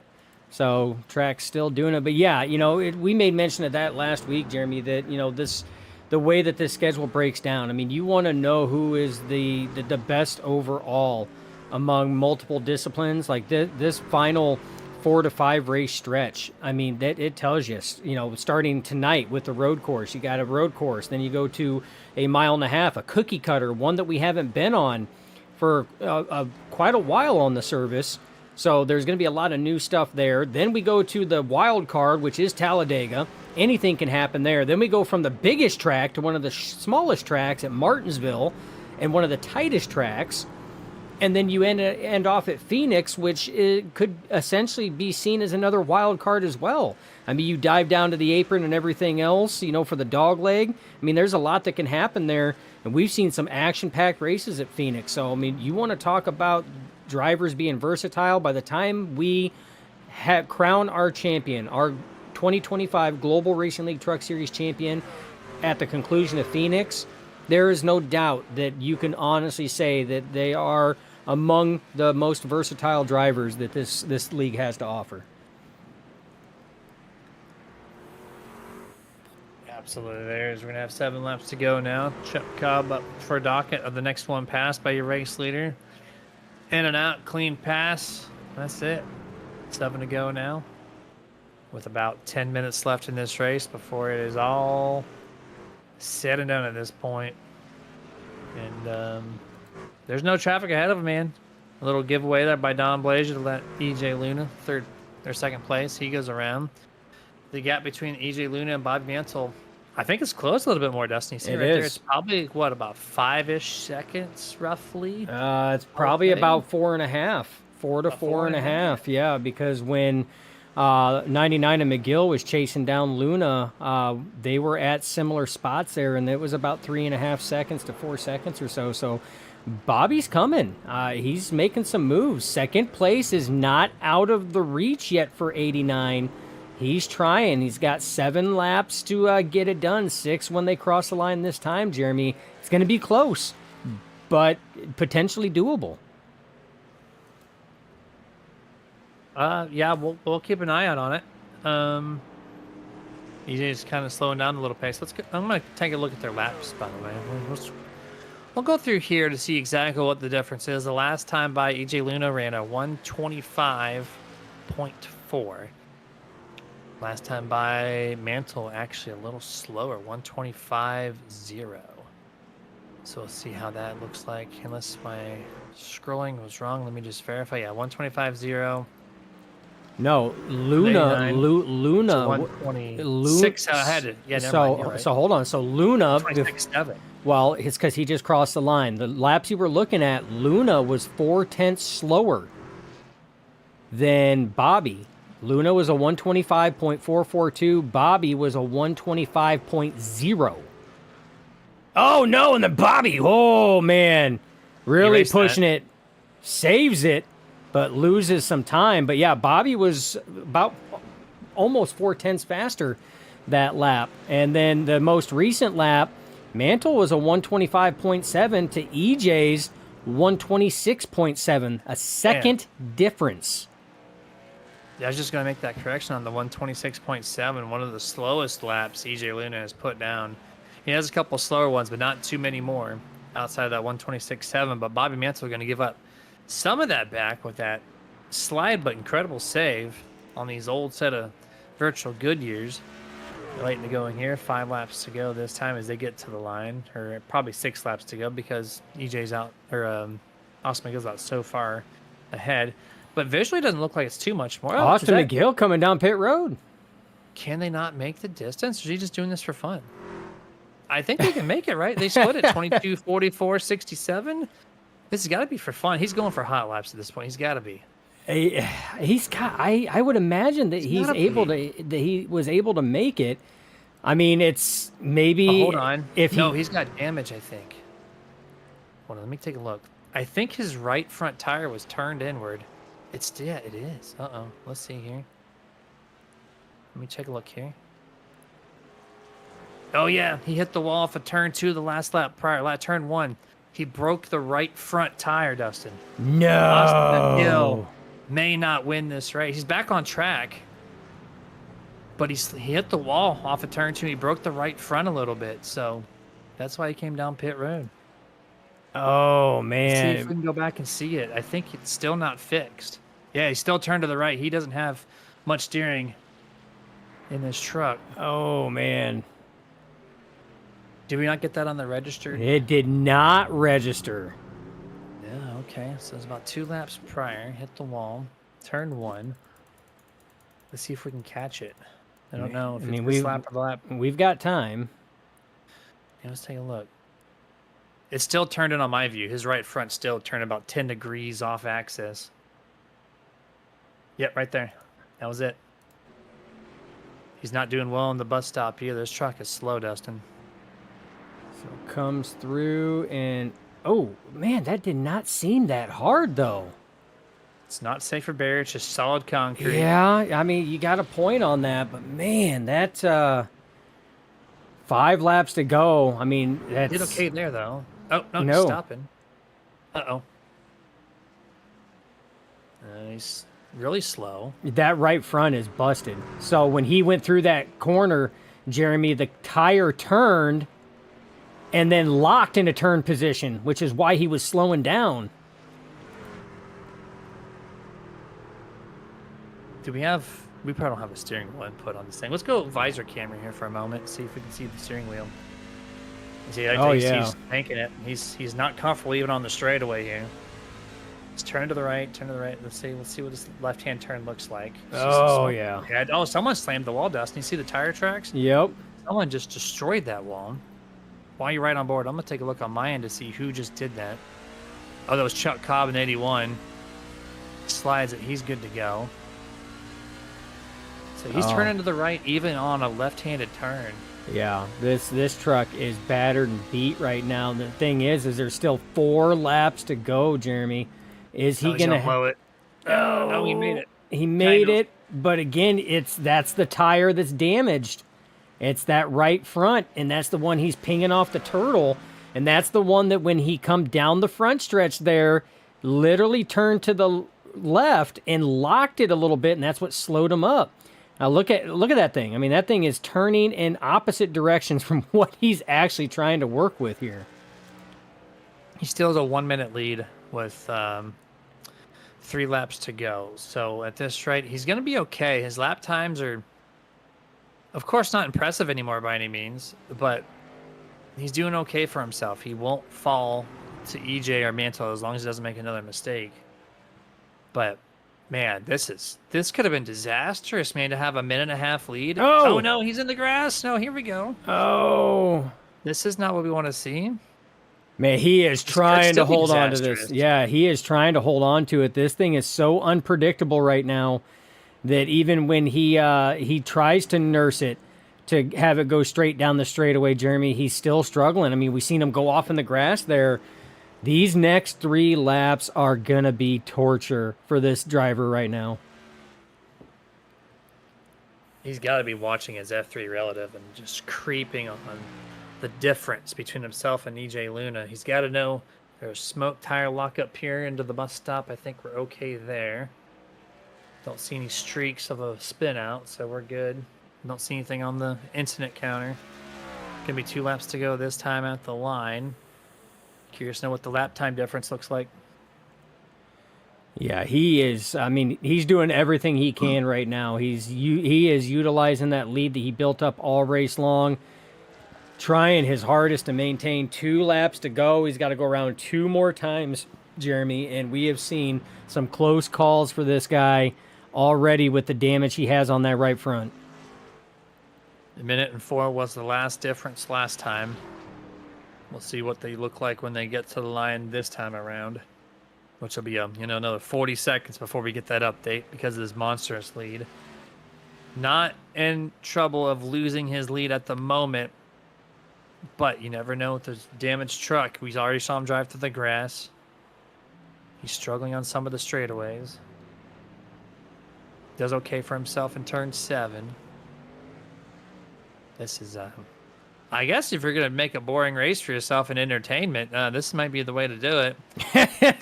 Right? If you're Austin, I'm not saying boring isn't a bad thing. It's like he got such a monstrous lead. He deserves his freedom. But then he missed his mark 5 laps ago, and then now he's paying for it slowly. But he's still got plenty of distance. He only lost 2 seconds over EJ Luna that last lap, impressively.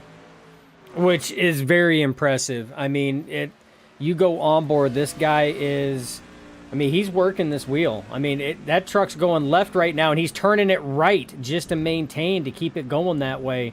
His entire front suspension on that right side is just obliterated, Jeremy. White flag one to go, presented by absolutely nobody. As Austin just nursing this thing. How many times do you get to say the leader's nursing it to victory? You don't. Until tonight. Austin McGill going to nurse his 7th victory. Keep it on the track, buddy. You got a half a lap left. Victory's yours. 7 wins of the season. Looking like Corey Hyman, the Truck Series.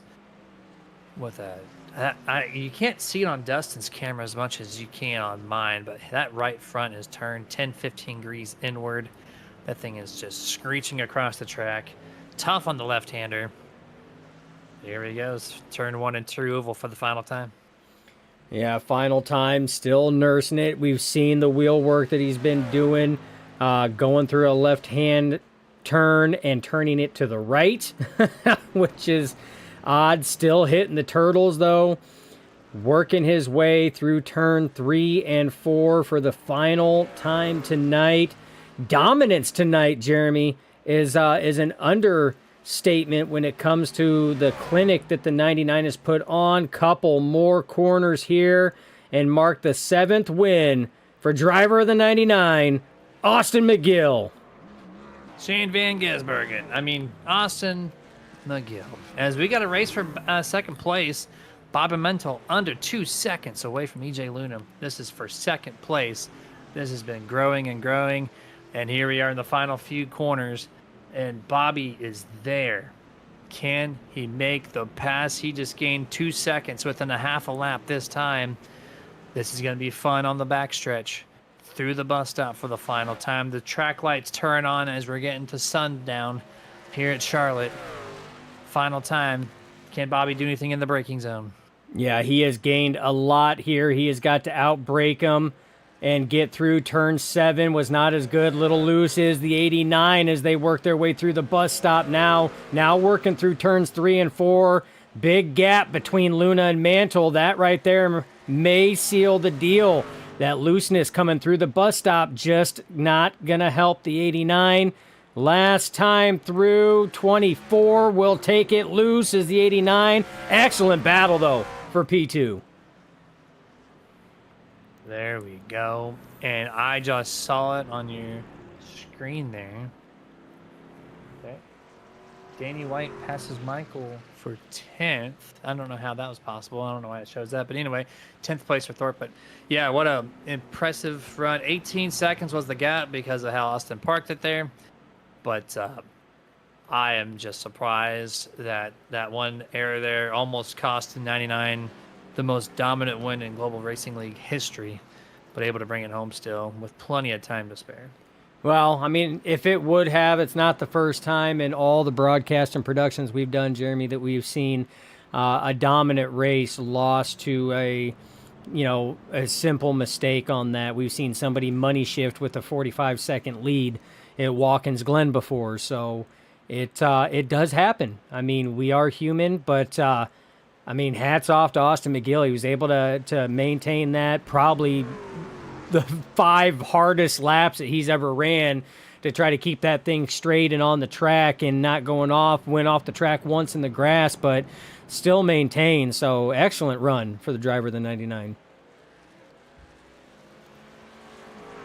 As we're cycling through here, no burnouts for Austin McGill. We're gonna go over the unofficial results here tonight as these two cycle through to their pit stops for the final time to close out tonight's session. Austin McGill, EJ Luna, Bobby Mantle talking to us in the post race, followed by Dustin Franklin and Jeff Weimer for fifth.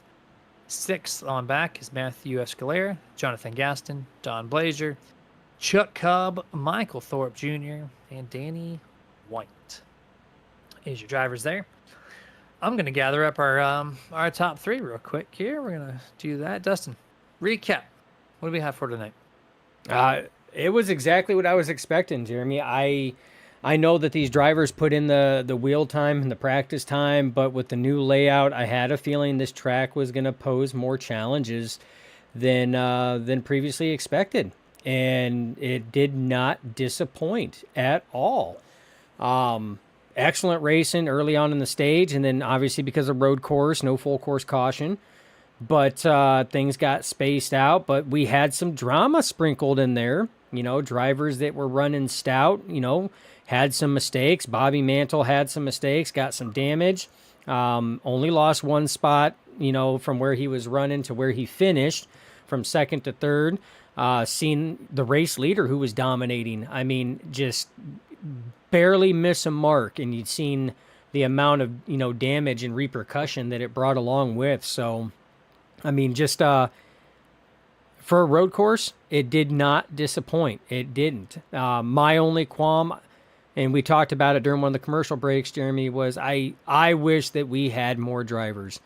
More drivers on here. We can get some more good battles going on, because this track and this configuration poses a lot of different areas where you can have some amazing side-by-side battles, and the drivers displayed that tonight, in the brief glimpses that we got. And it's a shame that more drivers don't show up for it. Yeah, no, absolutely there. I wish, man. I know people don't like road courses, but this track, you just watched it. Usually road courses on broadcast typically aren't entertaining, but I think you guys are entertained for at least over half the race, I would imagine. So bring it on. That's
I think we told him last week, right? That was his one job, is to show up or something. But either way, we're gonna bring in our race winner for not 1 through 6 times, but your 7-time winner in Global Racing League this season.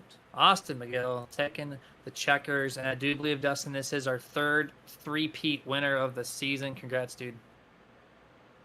Thank you. Yeah, pretty pretty long and boring race if I'm being honest. But Well, you spiced it up. Walk us Yeah, through the you walk-off did. deck.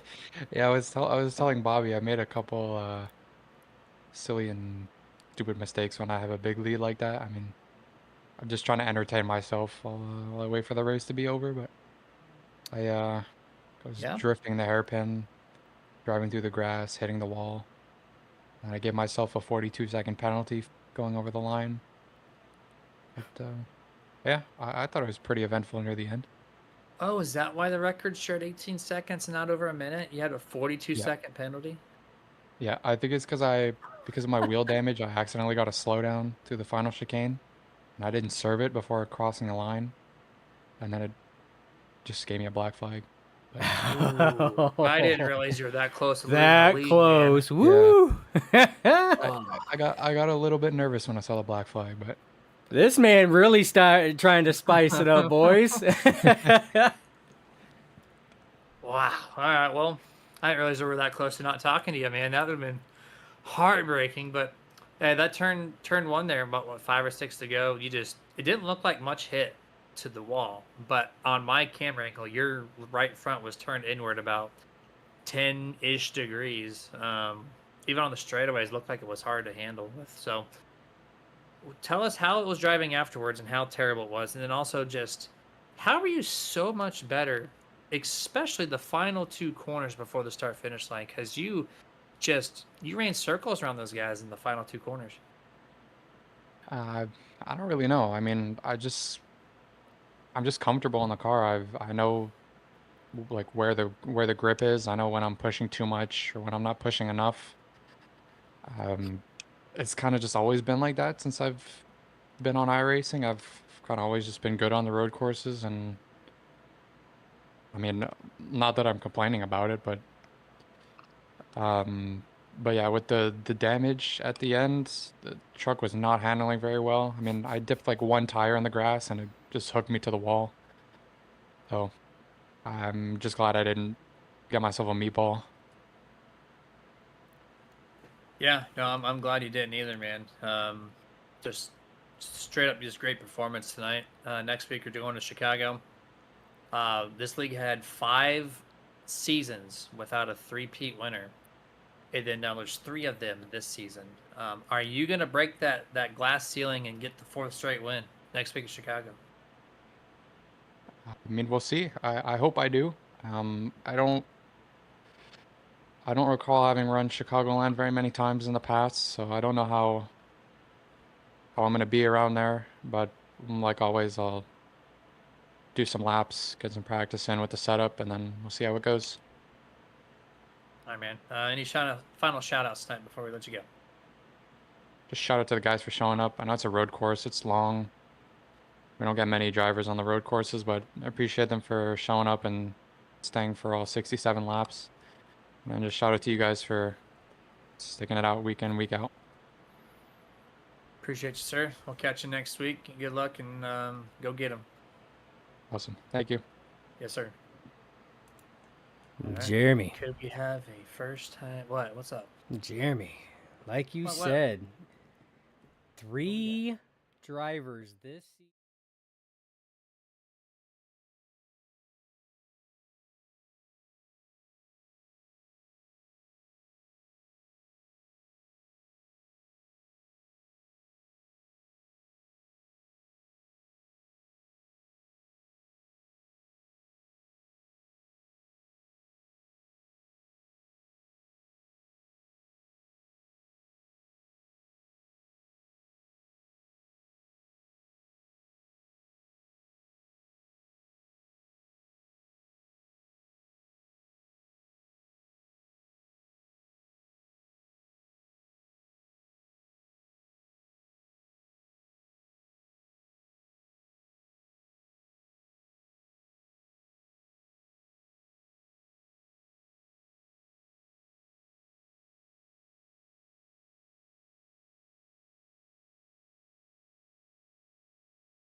or a minute plus lead, and he had penalties and a broken truck, and somehow still escaped with the win. I didn't really see the black flag there either. I thought he ramped that final set of corners the same he did all race long, but that would have been heartbreaking, right? Would have been, and I was not aware of the black flag there at the tail end either. So it makes sense now in the 18 seconds when he had like a 40 to 50-second lead. It makes sense. All right, we're going to bring this thing to a close. We're over 2 hours long on this broadcast from the time we went live. So appreciate y'all sticking through it. We hovered around 5 to 8 viewers. I think at most I saw 11, about midway or close to the midway mark anyway. So thank you guys. But we're back to the mile and a half. Hopefully we'll have 20 plus drivers next week at Chicago. Please join in and watch it. We're not live Thursdays anymore. We're not live Wednesdays anymore. We're just doing it Sunday nights for the final 4 weeks till we close this thing out for the winter break. But I don't know, maybe we'll do a No Man's Sky, live stream or something for base creation. I don't know. We're deep into that, so there's an idea. So Dustin. deep. There you go. So deep. Oh yeah, it's so much fun. But all right, guys. Well, we're gonna close this thing out. Have a good rest of your night. Stay safe. Of course, get your nerd on. Dustin, what you got for him? As always, it's not goodbye. It's just till next time. Stay nerdy.